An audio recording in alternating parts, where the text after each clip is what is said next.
Good evening to you both. Mayor Justin Elicker says right now the process for the city to purchase land takes a minimum of 2 months, if not 3 or 4. He says this land bank will make that all move much more quickly. Now, in the meantime, this is something that Hartford and Waterbury are already doing. So there's a little bit more process that we need to go through, but we're anxious to get this moving.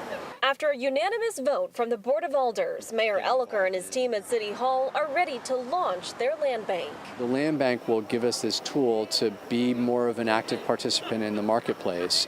Right now, the city goes through a long process to purchase properties, which could end in a loss to another bidder. The land bank speeds that process up. It'll include a board full of city leaders and other members selected by the Board of Alders. A big focus, affordable housing and strategic properties. We may acquire some properties that are strategically valuable to a neighborhood or certain area in order to improve that area.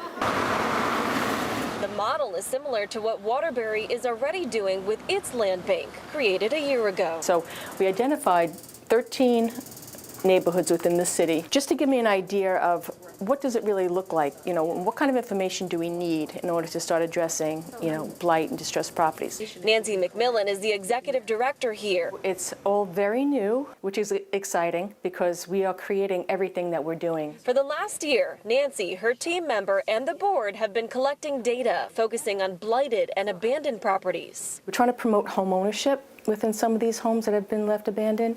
So that's the first thing. Soon they're making their first purchase, converting city-owned land into tax-generating properties once again. The land bank is an economic development tool to help the city. I can't see a downside to it, to tell you the truth. We're really excited to be part of the renaissance that's coming in now with the land bank.